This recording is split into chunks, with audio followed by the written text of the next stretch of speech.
Kakadating lang namin galing mag-scout at mayroon nga dumaan sa atin. Mag-ina na basang-basa dahil sa sobrang lakas ng ulan. Kaya pinapasok ko na ito sa bahay. Inuubo pa si ate at ang kanyang anak basang-basa. At nung hinawakan ko ito, nilalagnat at pinakita nga ni ate na may sugat pala ito sa paa. Sobrang naawa ko sa mag-inang ito dahil basang-basa sila. Sana ay marami ka pang matulungan, Kuya Kens. Kami saludo sa'yo. Kahit na ano pa mang pagsubukang dumating, kami ay naniniwala sa kakayahan mo.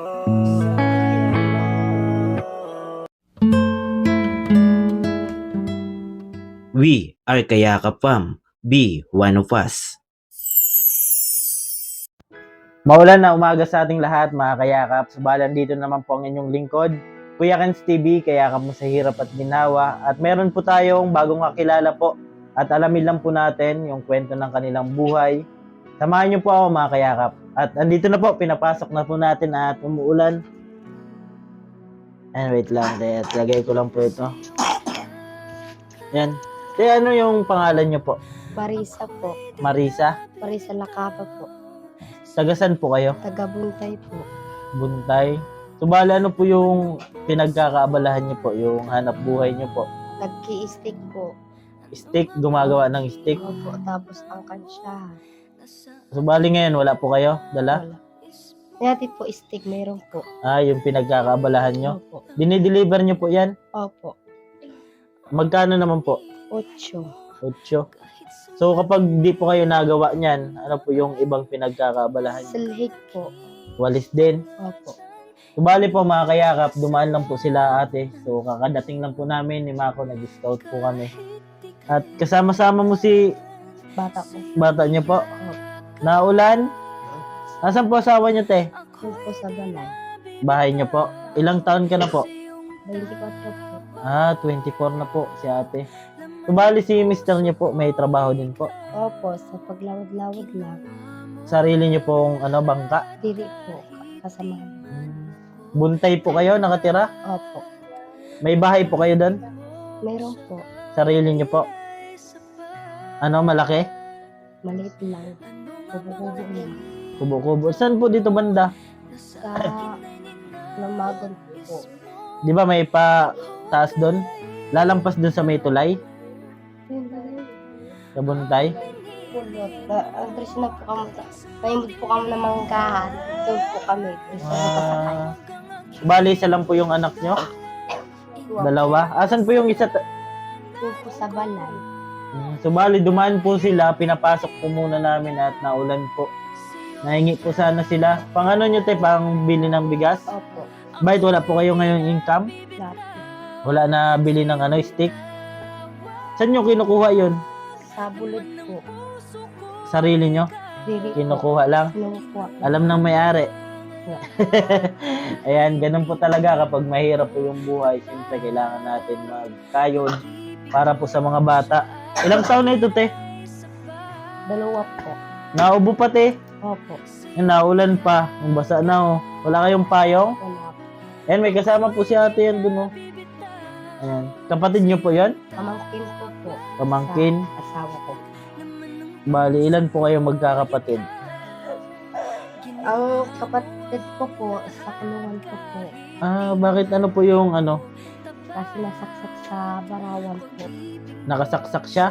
Hindi naman po. Na bintang lang po siya. Na siya yung sumaksak? Hindi rin po. Pinasa lang po ng matarong. Ng kutsilyo.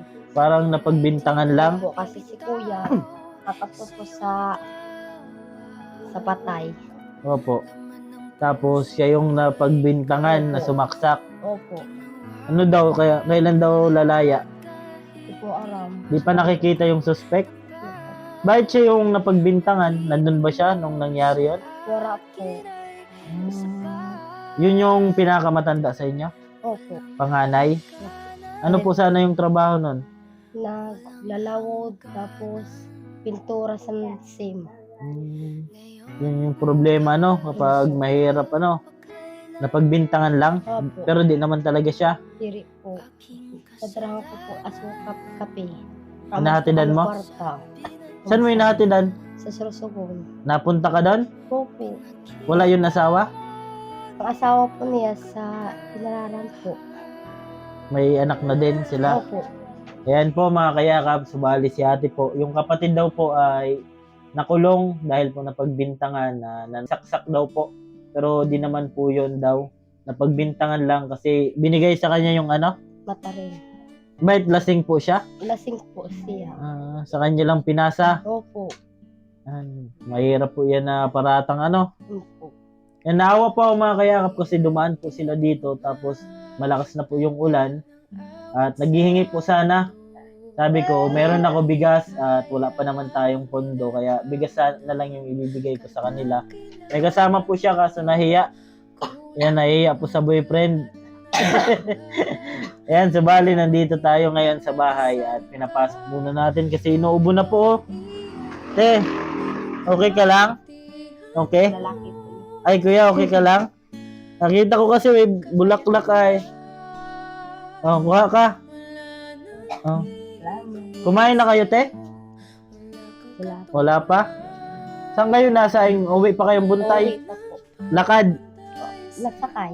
Sakay? Minsan nilalakad nyo? Opo. Kasi parang nadaanan ka na namin nung mapunta kaming Namo. Mm. Pero di ko lang sure kung siya yun, yung pababa doon na may dalang walis. Di ko lang sigurado kung sila po yun mga kayakap.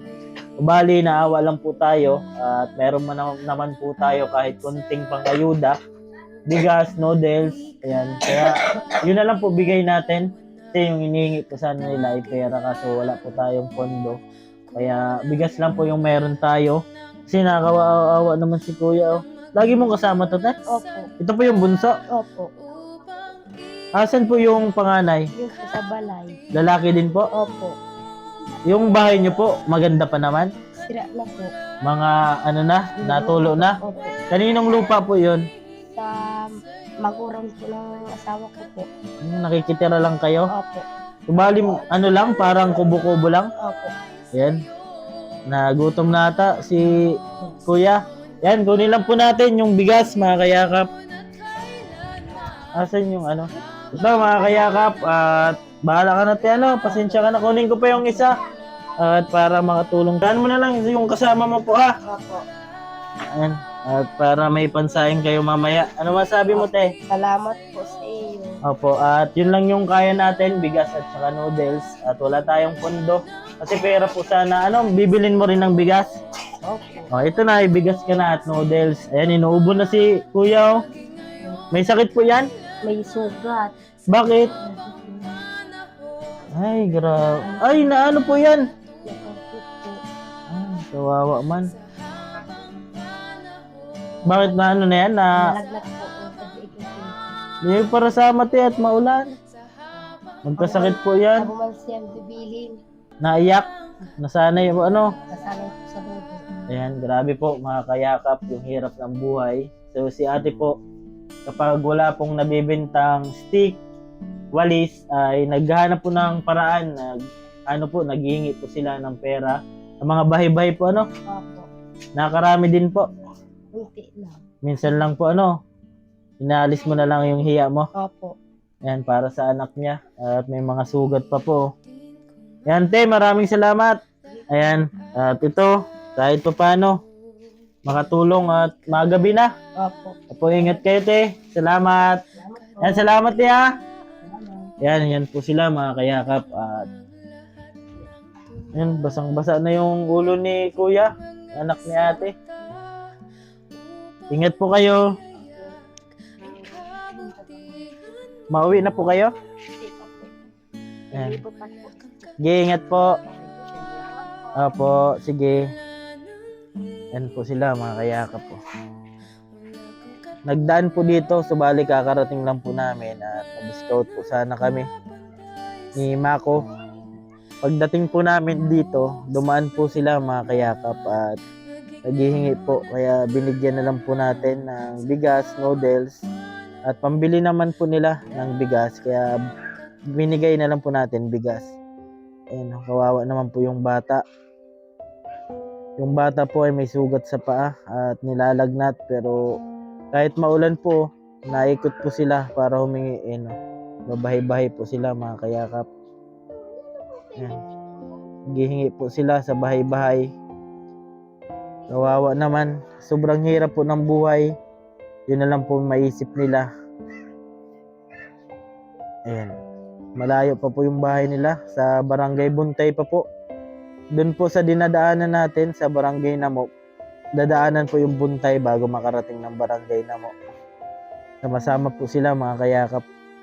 Nahingi kasi wala naman daw po kita ngayon at mahina yung bintahan ng stick tsaka yung walis. Ayan mga kayakap, subali update lang po ito at buti na lang po ay may tira pa po tayong bigas, 2 at noodles din po. Binigay na lang po natin. Ayan mga kayakap, hanggang dito lang po muna ang ating video. Maraming salamat po sa mga palaging sumusuporta. Ako po palang inyong lingkod, Kuya Kans TV. Kayakap mo sa hirap at ginhawa. Tumulong tayo sa iba. Kahit tayo kapos din, tulad nila po. Keep safe and God bless sa ating lahat. Bye-bye po. Awitin ko man lahat ng awit sa mundo, di kayang ilarawan ng Sige, iyak mo lang ang bigat na nararamdaman. Asahang may makikinig at may balikat na masasandalan. Para kahit papaano ikaw ay mapangiti sa simpleng paraan. Kanyang mga payo ay nagbibigay lakas para kayanin mo yan. Handang tumulong nang walang hinihinging kapalit. Kahit na gano'n man kalayo kanyang tatawirin, maiabot niya lang ang biyaya. Kung nalulungkot man ay ati dahil ligaya, kumakatok sa bawat